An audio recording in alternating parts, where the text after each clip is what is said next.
नमस्कार, नमो बुद्धाय, जय भीम, जय पेरियार, जय ललई जी। साथियों, आप सभी का जागो पंच में बहुत बहुत स्वागत। जागो पंच आज लेके आया है एक ऐसी पुस्तक जिस पुस्तक में हमारे महापुरुषों को या हमारे अपनों को कैसे जलील किया गया है, कैसे उनकी हत्या की गई है, कैसे उनका वध किया गया है, यह दिखाया गया है। तो ऐसी ही पुस्तकें हमारे समाज के लिए ज्ञानोपयोगी हैं। आज पूरे समाज में देखा गया है कि तथाकथित देवियों के 8-8 हाथ, 4-4 हाथ और शेर पर सवार होकर निकलती हैं। आज हम चर्चा करेंगे ऐसी ही देवियों की, जहां पर पूरा पुरुष समाज, पूरा देवता समाज, पूरे देवी देवता घुटनों में आकर पड़ गए थे। ऐसे महापुरुष की बात आज हम इस वीडियो में करेंगे।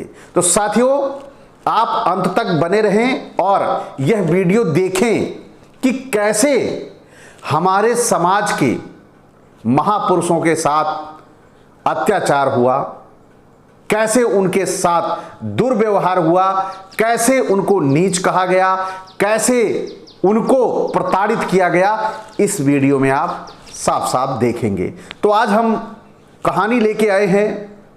वह मुख्य रूप से मैं पहले कह देना चाहता हूं कि यह कहानी पूरी तरह से काल्पनिक भी हो सकती है, लेकिन महिषासुर के जो प्रमाण मिले हैं, महिषासुर जो जहां के रहने वाले हैं, वहां पर पुरातत्व विभाग ने जो स्थान वो संरक्षित कर रखे हैं महिषासुर के नाम से, उसके आधार पर हम इसे पूर्ण तौर पर काल्पनिक भी नहीं कह सकते, लेकिन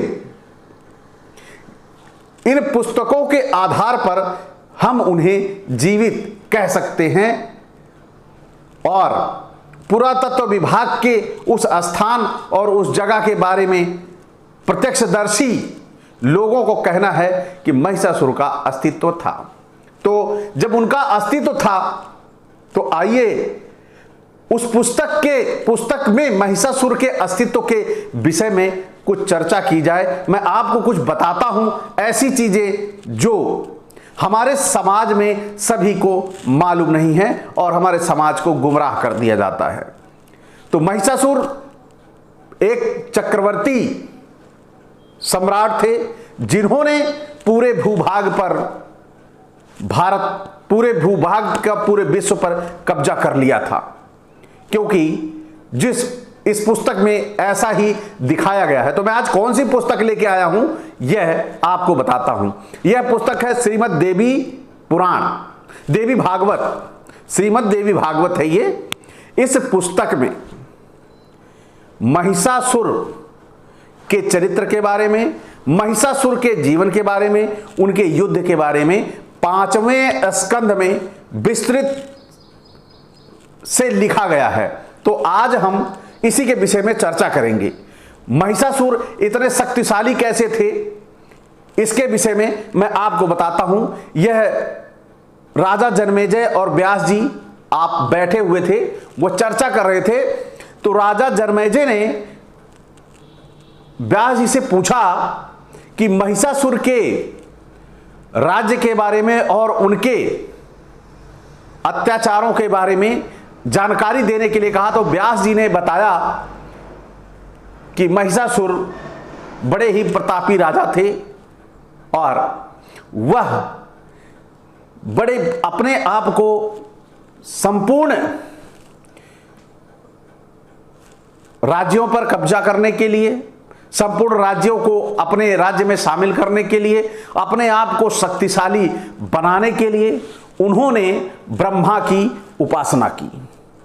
ब्रह्मा की जब उन्होंने उपासना की, काफी समय तक ब्रह्मा की उपासना की, और ब्रह्मा इससे खुश होकर प्रकट होते हैं और कहते हैं कि तुम वर मांगो, मैं तुम्हें वर देने को तैयार हूं, तुम्हारी तपस्या से मैं प्रसन्न हूं। तब महिषासुर ने कहा कि प्रभु आप मुझ पे प्रसन्न हैं तो मुझे वो वर दो कि मुझे कोई मार ना पाए, यानी मेरी मृत्यु ना हो किसी के द्वारा, ऐसा मुझे वर दो। अब ब्रह्मा के बस की बात से बाहर हो गया, क्योंकि जन्म मरण उनके बस का नहीं था। ये उन्होंने कह दिया कि ये सुनिश्चित है, जन्म मरण सुनिश्चित है, ये होकर रहेगा, इसके लिए मैं कुछ नहीं कर सकता, इसके अलावा तुम कोई दूसरा वर मांग लो। तब महिषासुर जी ने कहा कि मुझे न देवता मार सके, न दानव मार सके, न दैत्य मार सके, ना ही कोई अन्य शक्ति ऐसी मार सके, मुझे केवल मार सके तो महिला मार सके, ऐसा वरदान मुझे दीजिए। ब्रह्मा जी ने तथास्तु कहा और अंतर्ध्यान हो गए, चले गए भाई। अब आगे की कहानी यूं मोड़ लेती है कि यहां इस कहानी को कैसे हम जोड़ें कि लोग हमारे इस महापुरुष को, हमारे इस महिषासुर सम्राट को कैसे कहते हैं कि वह महिषासुर क्यों नाम पड़ा, महिष क्यों कहे जाते हैं, इनका जन्म भैंस से होता है। यही काल्पनिक बातें इनके ग्रंथों पर प्रहार करती हैं, यही शक का केंद्र बनती हैं, और वही मैं आपको बताने जा रहा हूं। महिषासुर के जन्म की छोटी सी कहानी मैं बता दूं, फिर आगे महिषासुर की कहानी मैं बताता हूं। महिषासुर के पिताजी का नाम रंभ था। रंभ एक युद्ध में बड़े व्यथित होके हार मान चुके थे। वह अपनी गर्दन काटने जा रहे थे, तो उस समय अग्निदेव प्रकट होकर उन्हें ऐसा करने के लिए रोकते हैं और कहते हैं कि एक आप कोई ऐसा वर मांग लो जिससे तुम्हारे मन की ये जो क्षुब्ध है, जो व्यथा है, वो खत्म हो जाए। तो जो इनके पिताजी रंभ थे, उन्होंने कहा कि मुझे एक ऐसा वर दो जिससे मेरा बेटा पूरे विश्व पर राज करे, उसे देवता और ईश्वर कोई भी मार ना पाए। अग्निदेव तथास्तु कह के चले जाते हैं और ये भी कहते हैं कि जाओ, जिस युवती पर तुम्हारी निगाह पड़ेगी वही, उसी से तुम्हारे बच्चे का जन्म होगा और वह चक्रवर्ती बनेगा, वह बलशाली बनेगा। तो वहां से जब रंभ चल पड़ते हैं तो आगे रास्ते में जाते हैं तो यहां ये घटना है श्रीमद् देवी भागवत की। वहां पर जब वो निकलते हैं तो आगे क्या होता है, आगे एक महिषी यानी भैंस, ये देखिए यही है काल्पनिकता इनकी, यहीं से उजागर होती है। ये काल्पनिकता है या इनके मन की व्यथा है।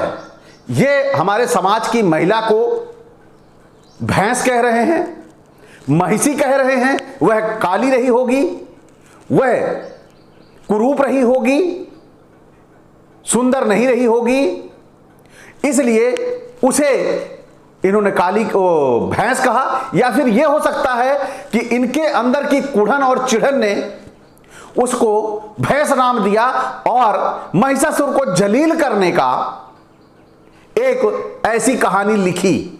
यदि महिषासुर सत्य है, देवी दुर्गा सत्य है, तो यहां पर यह कहानी एक चिढ़न और एक व्यथित व्यक्ति के अंतर आत्मा की आवाज है जो इस श्रीमद् देवी भागवत में लिखी गई है। इसमें कहा गया कि जवान भैंस महिषी मिली और रंभ का उस पर दिल आ गया। आज भारत में ऐसे कितने पुरुष हैं जिनका भैंस पे दिल आ जाएगा? हैं क्या इन सनातनियों में, जो तथाकथित सनातनी हैं और हिंदुओं के भगोड़े जो सनातनी बन रहे हैं, और उनके अंदर क्या ऐसी पाशविकता है? अगर है तो ऐसा करके दिखाएं। क्या जानवरों के साथ ऐसा बलात्कार करने का कुव्वत उनमें है?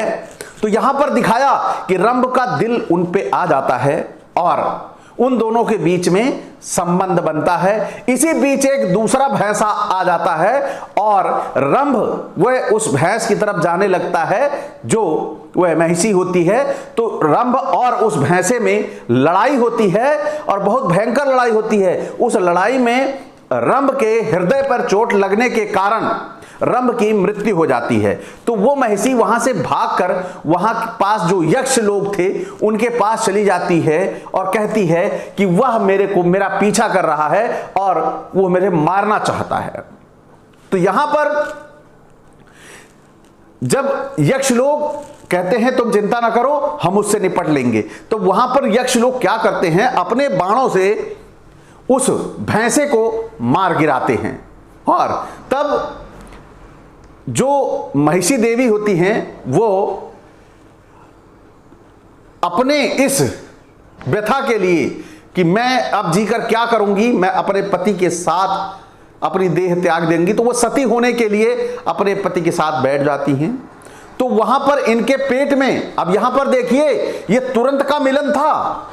वो वहां से तपस्या करके आ रहे थे वर लेके, यहां पर महिषी से मुलाकात होती है और दोनों में संबंध बनता है और तुरंत ही जब वो सती होने लगती हैं तो उनके पेट से उसी अग्नि के बीच से ही महिषासुर का जन्म होता है। क्या ऐसा संभव है? ऐसी गपोड़ कहानियां कौन से लोग हैं जो सुन के मान लेते हैं? यही सवाल है, ये सवाल है। इसीलिए काल्पनिकता को इसमें जोड़ा गया है कि काल्पनिकता यही प्रमाणित होती है। लेकिन ये पुस्तक में अगर सही है तो हम इसे सही भी मानेंगे, लेकिन उस सही का जवाब इन्हें देना होगा। तो यहां पर वो जब महिषासुर निकलते हैं और वो मर जाती हैं और वहीं से उनके पिता रक्त बीज का उसी से जन्म होता है। तो वहां से महिषासुर और रक्त बीज का जन्म होता है। ये देखिए कहानी काल्पनिकता के गोते में जो समंदर में गोते लगाकर गए थे वो निकाल के लाए। ये दो महिषासुर जी आ जाते हैं। तो महिषासुर जी के प्रताप के बारे में सबको पता चलता है। तो सभी दानव मिलकर उन्हें राजा बना लेते हैं और चारों तरफ यश प्रताप महिषासुर का फैलता जाता है। अब आते हैं यहां पर इनके साम्राज्य की। अब महिषासुर के साम्राज्य की बात यहां आती है। महिषासुर का साम्राज्य जो था वो चहुं ओर फैलता जा रहा था। जो नहीं मानता था उसे पहले संदेश भिजवाते थे, अपने जो संदेश होता था, जो संदेश वाहक होता था, गुप्तचर होता था, उसे भेजा जाता था कि वह स्वीकार कर लें हमारी दास्ता, हमारे राज्य, हमारे अस्तित्व, हमारे राजत्व को स्वीकार कर ले तो हम युद्ध नहीं करेंगे, हमारी शरण में आ जाए, हम युद्ध नहीं करेंगे, नहीं तो युद्ध करके हम उसे अपने राज्य में मिला लेंगे। ऐसी संदेश सब जगह वो भेजा करते थे। जब सभी जगह ऐसे संदेश चलते जा रहे थे और सभी साम्राज्य धीरे धीरे मिलते जा रहे थे। जो ना मानता वो बलपूर्वक मानता। इसी तरह चारों तरफ ये प्रताप फैलता गया और पूरे संपूर्ण विश्व पर महिषासुर का राज हो जाता है। यह मैं नहीं कह रहा हूं, यह श्रीमद् देवी भागवत कह रही है। यदि मैं बोल दूंगा यहां तो शायद तकलीफ हो जाएगी इन मनुवादियों को, लेकिन पहले मैं इन्हीं की पुस्तक की बात करूंगा। अपनी बात तो मैं आखिरी में रखूंगा। तो आप पहले कहानी सुने कि देवी भागवत में यह लिखा क्या है। तो यहां पर अब क्या होता है, जब चारों तरफ कब्जा कर लेते हैं पूरे पृथ्वी पर, अब आप सोचिए कितना शक्तिशाली। और दूसरा, इन्हीं के परपिता या यूं कहें इन्हीं के जन्मदाता से ही आशीर्वाद प्राप्त महिषासुर होते हैं। उन्हें आशीर्वाद प्राप्त होता है कि उन्हें कोई मार नहीं सकता था महिला के अलावा। तो अब देख लीजिए यहीं पे कहानी जो शुरू हो रही है। तो यहां पर क्या करते हैं महिषासुर जी अपना चारों तरफ साम्राज्य बनाने के बाद उनकी इच्छा होती है कि क्यों ना धोखेबाज इंद्र को, ये पुस्तक में लिखा गया है कि महिषासुर ने यही भाषा इस्तेमाल की है कि धोखेबाज इंद्र को, जिसने छल से कई दानवों को मारा था, मित्रता करके मारा था, क्योंकि इसके अंदर लड़ने की कुवत नहीं थी। इंद्र भोग विलासिता अय्यासी में मस्त रहने वाला, और इधर ये दैत्यों को कहते थे कि ये निरंकुश है। अरे भाई, ये मजबूत था तभी तो तुम्हारे ऊपर हमला करने आया। ये भी शराब और मांस मदिरा में मस्त रहता, सुरा सुंदरी में मस्त रहता, तो तुम्हारे ऊपर आक्रमण करके कब्जा कैसे कर लेता। तो यहां पर बड़ी बात है, बड़ी सोचने वाली भी बात है कि यहां पर जब महिषासुर ने इंद्र के यहां संदेश भिजवाया कि इंद्र मेरी दास्ता स्वीकार कर लो, जिससे मेरी शरण में आ जाओ और मैं तुम्हारे ऊपर हमला नहीं करूंगा, तुम्हें युद्ध नहीं करना पड़ेगा। तो ये अपना जब गुप्तचर वहां भेजते हैं तो वहां पर गुप्तचर को इंद्र क्या कहता है, जब वहां पहुंचता है तो बताता है महिषासुर की मंशा। तो वहां पर इंद्र क्या कहता है, वह कहता है कि वह भैंस की औलाद मेरे ऊपर आक्रमण करेगा, वह मुझे मारेगा। तो यहां पर उसकी कुढ़न, ये जो पुश्तैनी कुढ़न है, इनकी पुस्तकों में दिखती है। ये दानव कोई और नहीं था, ये दानव हम ही थे, ये राक्षस भी हम ही थे। जैसे आज हम क्या हैं, आज जैसे हम ओबीसी एससी वाले, इन ब्राह्मण लोग ओबीसी एससी को दुश्मन मानते हैं। कैसे मानते हैं ये आप सभी भली भांति जानते हैं। उसी तरह हम उस समय के पीछे के दुश्मन हैं। उस समय हम दानव थे और ये देवता थे, और ये सुरा सुंदरी में मस्त रहने वाले देवता अपनी हीन भावना से कुंठित होकर महिषासुर को बहुत बुरा भला और जलील करते हैं उस गुप्तचर के सामने, और कहते हैं कि जाके उससे कह दो कि मुझे उसका डर नहीं, मुझे उसका खौफ नहीं।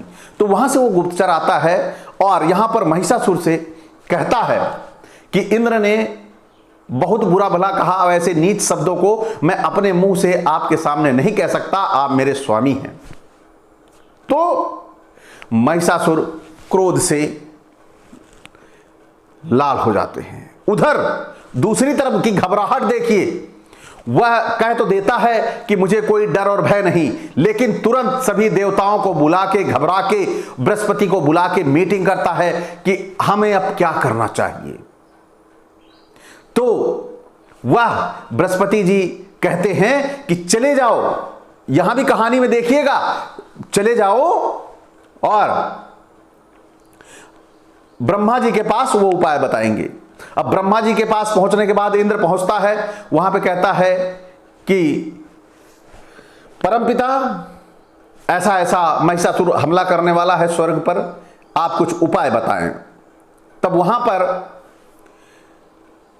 उपाय बताते हैं कि चलिए शंकर जी के पास, भोलेनाथ के पास वह उपाय बताएंगे। अब भोलेनाथ के पास पहुंचते हैं, भोलेनाथ भी साथ होके विष्णु के पास चले जाते हैं। तो ये सभी लोग पूरी तैयारी करके हमले की योजना बना लेते हैं कि चलो महिषासुर को मार गिराते हैं। अब यहां पर ठन गई युद्ध, ये लोग सभी तैयार होकर निकल लिए, उधर से महिषासुर भी निकले थे। रास्ते में मुलाकात हो जाती है और शुरू हो जाता है देवता और दानवों का महासंग्राम। ये महासंग्राम ऐसा संग्राम था जिसमें एक तरफ सभी सृष्टि के निर्माता थे, एक तरफ सभी सृष्टि के निर्माता थे, यमराज तक युद्ध में आ गया था। दूसरी तरफ सृष्टि का निर्माण करने वाले सभी शामिल थे, हवा, आग, पानी जैसे सारे देवता उनके साथ, और इधर अकेला महिषासुर।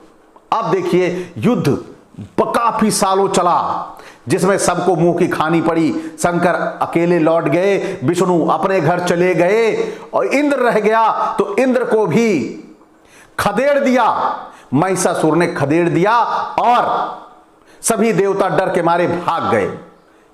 जब सभी देवता डर के मारे भाग गए तब बलशाली महिषासुर पहुंच जाते हैं और इंद्र की गद्दी में बैठ जाते हैं और पूरे इंद्र की सभा में सभी दानवों को सभी स्थान दे देते हैं, कुर्सियां दे देती हैं। अब यहां पर आप देखिए, इतने बलशाली होते हुए यमराज जो भैंसे पे चढ़ के एक के प्राण पखेड़ू उड़ा ले जाता है, उसकी औकात नहीं थी कि वह महिषासुर के प्राण पखेड़ू उड़ा ले। आप समझ सकते हैं कि कितना शक्तिशाली वह व्यक्ति था। यानी यह कहानी लिखी गई है तो कहीं ना कहीं हमारे ही किसी महाराजा राजा पर लिखी गई है। नाम यहां बदलने का काम हो सकता है, नीचा दिखाने का काम हो सकता है। तो ये काल्पनिक नाम हो सकते हैं, लेकिन ये इंद्र काल्पनिक नहीं है। ये इंद्र ब्राह्मणों का संभ्रांत मुखिया, चौधरी जिसे बोलते हैं, ये चौधरी हुआ करता था इंद्र, क्योंकि ये भी मरते थे। क्यों देवता मर कैसे सकते हैं? तो आज आप देख रहे हो सभी देवता मर गए हैं।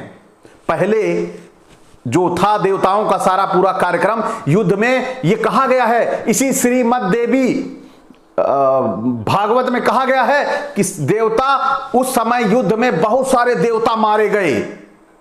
तो उसी समय जब ये देवता मारे जा सकते हैं तो निश्चित तौर पर ये कोई ईश्वरीय या स्वर्ग की घटना नहीं है, ये इसी पृथ्वी की घटना है। और इस पृथ्वी की घटना पर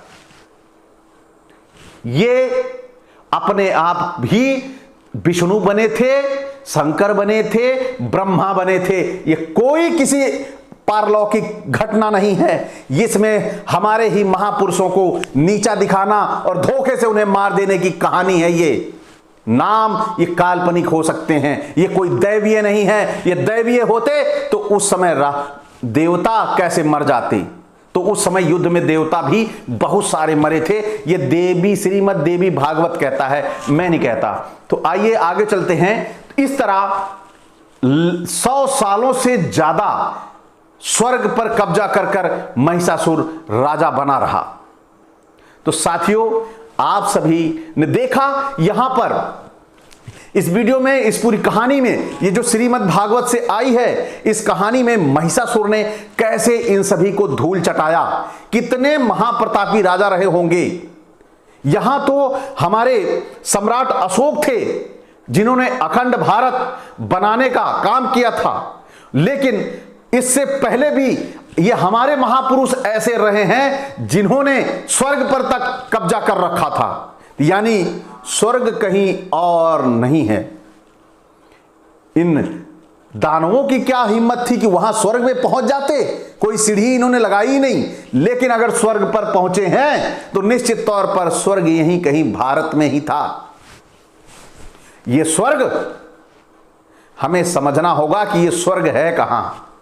उसी की पोल खोलने के लिए जागो पंच लगातार लगा है और जल्द ही यह राज भी खोल के रहेगा, क्योंकि यहां पर एक राज तो यह खुल गया कि जो देवता मारे नहीं जा सकते थे वो देवता मार दिए गए महिषासुर के युद्ध महासंग्राम में। तो साथियों, आप सभी को ये हमारा वीडियो कैसा लगा? इसमें जो हम कहानी लेके आए हैं श्रीमद् भागवत देवी भागवत की, इसमें ये 5वां स्कंद है। आप सभी जाके वहां पढ़ सकते हैं। ये घटना जो मैंने बताई है यथावत वहां पे ऐसे ही है। इसमें अपनी तरफ से मैंने कुछ नहीं जोड़ा। हां, अपनी तरफ से मैंने ये जोड़ा है कि इसमें जितने भी नाम हैं इनमें से नाम काल्पनिक बदले गए हैं। और अंत में मैं एक ही चीज बोलूंगा कि भैंस से बच्चा पैदा करने वाला भारत में कोई ऐसा वैज्ञानिक या शंकराचार्य या कथावाचक कोई भी ऐसा हो तो जरा एक बच्चा पैदा करके दिखा दे, मैं मान जाऊंगा कि इनकी दुर्गा, इनके राम, इनके विष्णु, इनके ब्रह्मा इतना शक्तिशाली थे। इनकी औकात नहीं है कि ये जानवर से बच्चा पैदा कर दे आदमी का। तो साथियों, आप सभी को ये हमारा वीडियो कैसे लगा, लाइक करें, अच्छा लगा तो लाइक करें, और जो हमारे नए साथी जुड़े हैं वह सब्सक्राइब कर लें और बेल आइकन की घंटी दबा लें, जिससे हमारा ये वीडियो आप तक त्वरित गति से पहुंच सके। तो इसी के साथ विदा भी चाहूंगा, लेकिन यही चाहूंगा कि आप सभी किसी ऐसे वैज्ञानिक, शंकराचार्य, ब्रह्मा, विष्णु, महेश और सभी देवी देवताओं सहित सभी इन तथाकथित हिंदुओं को चैलेंज करता हूं मैं कि एक बच्चा वो भैंस से, गाय से, चलिए गाय इनकी माता है, अपनी माता से ही पिता बुलवा के मानव जैसा बच्चा पैदा कर दे, हम सहर्ष स्वीकार कर लेंगे। हम भी नमः कर लेंगे इनकी दुर्गा को, अन्यथा हम बोलेंगे और इसी तरह बोलते रहेंगे। तो अगला वीडियो मेरा जरूर देखिए, क्योंकि मेरा अगला वीडियो है महिषासुर और दुर्गा के युद्ध का। इसमें दुर्गा कैसे महिषासुर को मारती है, यह कहानी मैं अगले एपिसोड में लेके आ रहा हूं। इसलिए मैं आप सबसे कहूंगा कि बेल आइकन की घंटी जरूर दबा लें, जिससे अगला वीडियो मिले। इसी के साथ आप सबसे नमस्कार, नमो बुद्धाय, जय भीम, जय पेरियार, जय ललई जी।